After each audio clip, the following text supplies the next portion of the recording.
Hello students, आज का हमारा ई लेक्चर मैनेजमेंट अकाउंटिंग के फाइनेंशियल स्टेटमेंट के टॉपिक पर है, जिसमें हमने P&L अकाउंट, बैलेंस शीट आदि पर अभी तक डिस्कशन किया था।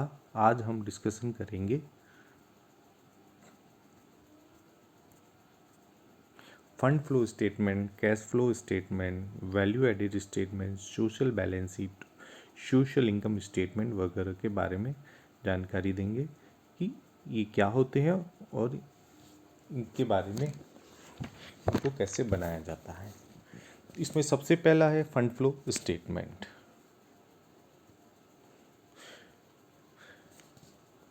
कोष प्रवाह विवरण, हिंदी में इसको हम कहेंगे कोष प्रवाह विवरण। फंड फ्लो स्टेटमेंट एक निश्चित समय के अंतर्गत व्यवसाय में जो भी वर्किंग कैपिटल के परिवर्तनों को दर्शाता है। इसके अंतर्गत कार्यशील पूंजी के विभिन्न जो भी सोर्सेज हैं और यूजेस का वर्णन दिया जाता है कि किन किन सोर्सेज से कार्यशील पूंजी आई और किन किन सोर्सेज में इसका यूज़ किया गया।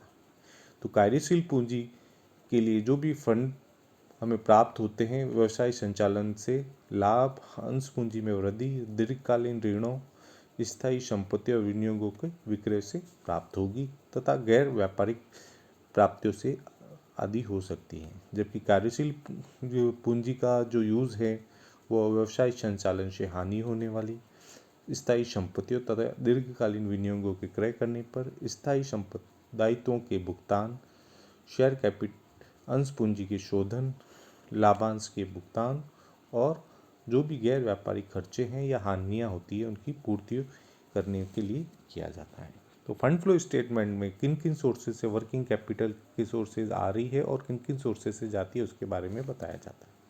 जबकि cash flow statement, next point है कैश फ्लो स्टेटमेंट, रोकड़ प्रवाह विवरण। रोकड़ प्रवाह विवरण के अंतर्गत नकद के विभिन्न जो भी सोर्सेज होते हैं और यूजेज होते हैं उनका एनालिसिस किया जाता है। करंट एसेट्स में कैश सबसे अधिक लिक्विडिटी में एसेट्स होती हैं, अतः व्यवसायिक प्रबंधक को यह जानकारी रखनी होती है कि कैश फंड के विभिन्न स्रोत क्या हैं तथा रोकड़ के इन स्रोतों का व्यवसाय में किस प्रकार उपयोग किया गया है।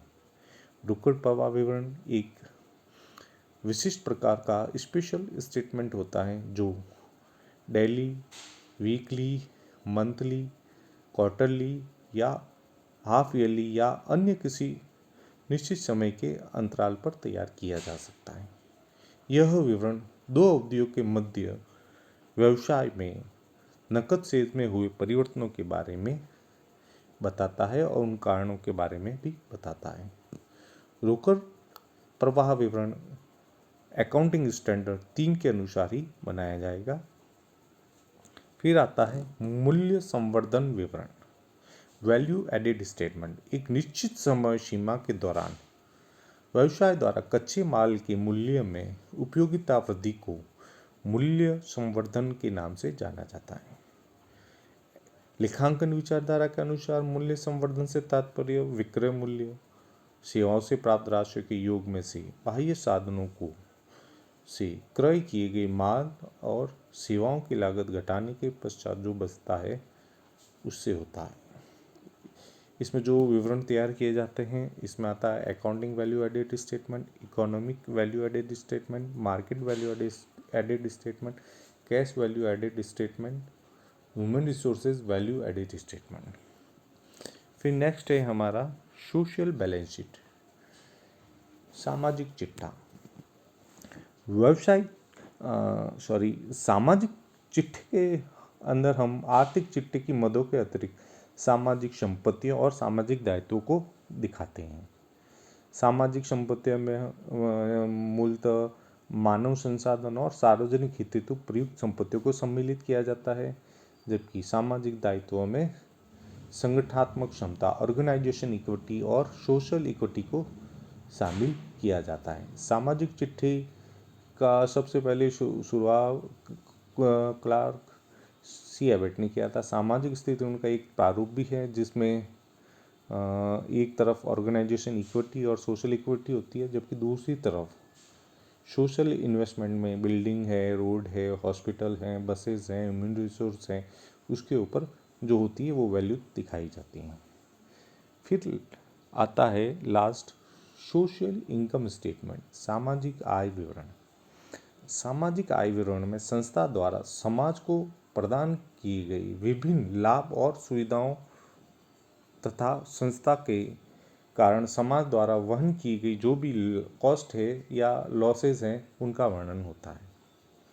एक संस्था की के कारण समाज को रोजगार भी मिलते हैं, अच्छी किस्म के प्रोडक्ट भी मिलते हैं, टैक्स भी मिलता है और डेवलपमेंट भी होता है और रिसर्च भी होती है और विभिन्न हमें सोशल फैसिलिटी भी प्राप्त होती है। जब इसी संस्था के कारण हमें प्रदूषण, प्राकृतिक संसाधनों का विदोहन और मानव संसाधनों की उपयोग की लागतें समाज द्वारा संस्था के लिए वहन की जाती हैं। सामाजिक आय विवरण व्यवसाय की उपस्थिति के कारण समाज को होने वाले शुद्ध लाभ अथवा हानि को दर्शाता है। तो ये था हमारा फाइनेंशियल स्टेटमेंट, जिसमें हमने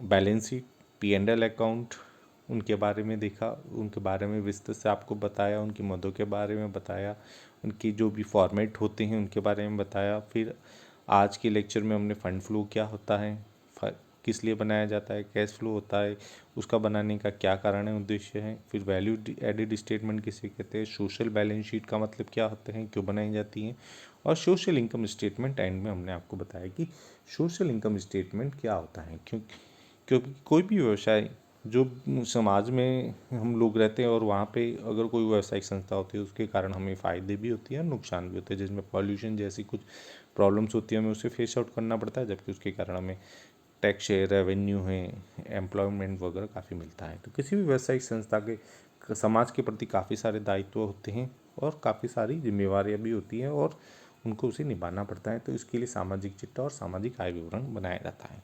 धन्यवाद।